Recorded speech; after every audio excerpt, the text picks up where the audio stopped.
시청자 여러분, 오늘은 오늘날 우리 경제의 거목인 정주영 회장 얘기를 하겠습니다.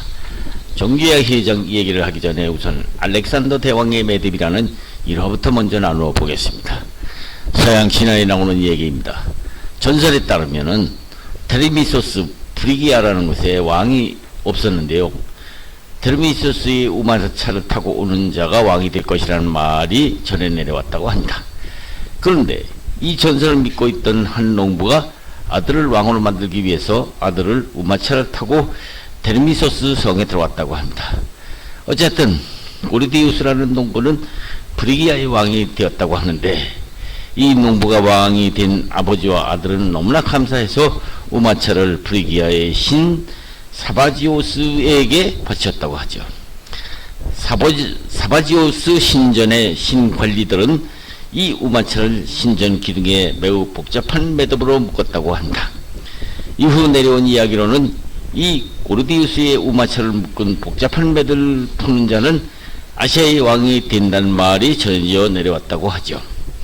이때 세계 정복에 나섰던 알렉산더 대왕이 이 브리기아라는 곳으로 진군에 와서 도착했을 때 이 이야기를 듣고 세계 정복을 꿈꾼 사람답게 이 매듭 풀려고 해서나 워낙 매듭이 복잡하고 정교해서 도무지 풀 수가 없자 화가 난 알렉산더로 황제는 칼로 매듭을 끊어버렸다고 합니다. 이후 알렉산더는 신전 예언대로 아시아의 왕이 되어 인다스강까지 진군해서 세계를 정복한 제왕이 되었다고 합니다. 여기서 우리 나라 경제발전의 거인 정주영 회장은 일찍이 알렉산더 못지않은 인물로 매듭을 푼 사건 이야기가 있습니다. 정주영 회장이 하면 우선 건설업 신화인데요. 건설업에 있어서 가장 우선이 되는 것은 인력과 자재 송출 공사에 들어가는 문자를 제때 투입하는 것이 핵심인데요. 정주영 회장의 그 유명한 중동지역 주베일 산업항공사가 그 화제의 공사였죠.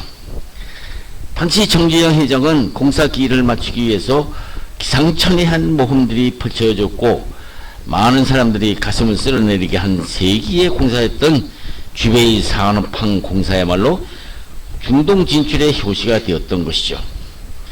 정주영 회장의 도전정신이 당시 결국 엄청난 애화를 벌어들이면서 현대의 급성장을 이끌었던 것이죠. 1975년 중동에 진출한 이후 1979년까지 현대건설이라는 하나의 회사가 무려 51억 6,400만 달러를 벌어들였죠. 또 1977년 3월 사우디아라비아 라스 일가로 항만과 그해 2월 쿠웨이트 슈마이마 항만, 1978년에 두바이 발전소 수주까지 중동 지역의 대형 공사를 연거푸었다는 것도 현대건설이 주베이 산업항공사를 수주했기 때문에 가능한 일이었다고 알려져 있습니다. 정주영 회장이 중동건설 진출 당시 박정희 대통령에게 한 말은 유명합니다. 박정희 대통령이 정 회장에게 그 사막과 비가 적은 열사의 땅에서 어떻게 일을 할 수 있느냐고 걱정을 하자 정 회장이 박정희 대통령에게 당시 한 말입니다. 중동은요 1년 내내 비가 안 오니까 쉬지 않고 일해서 공사기간을 단축할 수가 있습니다. 낮에는 더우니까 자고 공사는 밤에 하면 됩니다.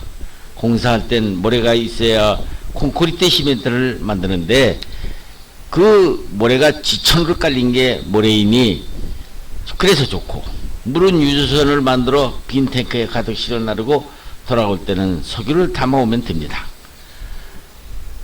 정 회장이 중동건설 진출 당시 박정희 대통령에게 답했다는 정 회장의 이 같은 도전적적 생각이 중동 신화를 이끌어내는 힘의 원천이 된 셈이라고 알려져 있죠. 현대는 이로써 건설 자동차, 조선이라는 세 가지 주력 사업을 세계 시장에서 성공시켰고, 이것을 기반으로 이 사업들은 지금 한국 경제의 수출을 선도산업이 됐다는 것이죠. 중동 주베일 몰마기 공사의 선진국도를 더 놀라게 한 수심 30m나 되는 곳에 파도에 흔들거리면서 중량 500톤짜리 자켓을 한 개의 오차도 없이 정확하게 깊은 바다에 물살이 세워서 주베일항 물막이 한다는 것은 사실상 불가능한 일이었었죠. 당시 일화를 들어보면 현장을 둘러본 정주영 회장은 직원들조차 물살이 세워서 도저히 물막이 공사할 수 없으니 포기할 수밖에 없다고 했다죠.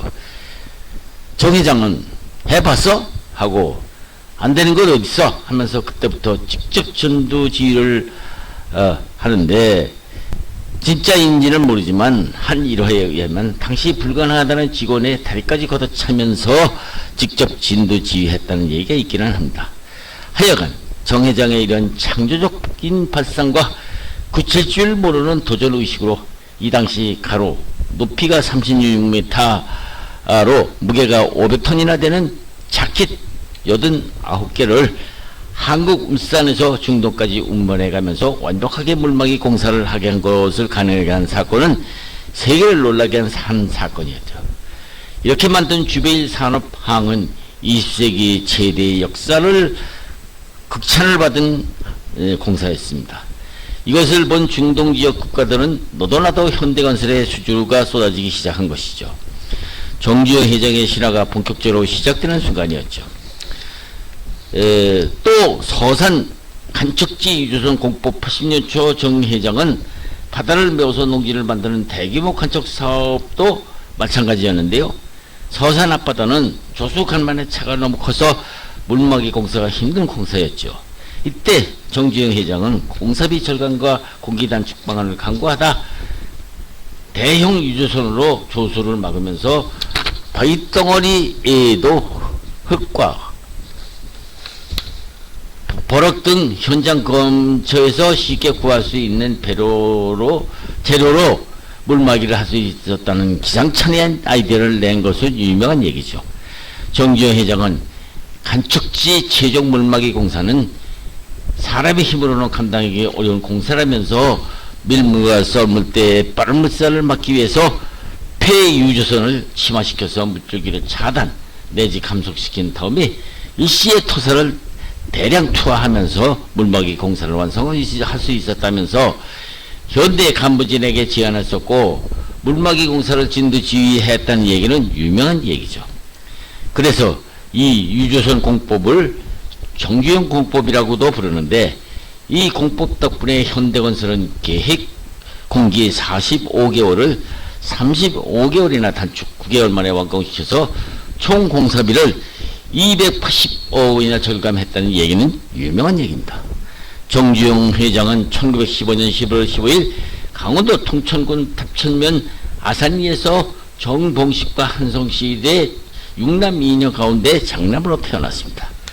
할아버지에게 한학을 배운 뒤 지금의 초등학교인 통천 소학교를 졸업하고 그가 정식으로 학교를 다닌 것은 이때가 마지막이었다고 하죠.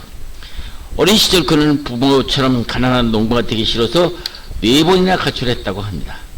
마지막 가출 때에 보성전문학교, 지금의 고려대학교인데요, 건물 공사장에서 막노동으로 연명했었고, 23살 때였을 때 쌀가게 배달원으로 취직했던 복흥상해라는 쌀가게를 인수해가지고 가게 이름을 경인상해로 고치고 사업가라서 첫발을 내딛었다고 합니다. 1939년 중일전쟁이 치열해지자 전시 쌀 배급제가 실시되자 이 쌀가게 경인상해를 폐업한 뒤 평소 알고 지내던 차량 정비사 이 유락씨의 권유로 서울 아현동에 있는 아더서비스라는 차량 정비소를 인수합니다. 해방이 된 뒤 국내에 진주한 미군에게 적산 토지를 불화받아서 1946년 현대자동차 공업사를 세웠고 1947년에 현대토건도 설립했다고 합니다. 결국 두 회사는 현대그룹의 모체가 되는 것이죠. 6.25 전쟁 동안 미 8군이 발주한 토목공사의 수주를 맡게 되고 6.25 전쟁이 끝난 뒤 건설경기에 봄을 타고 승승장구를 이어갑니다.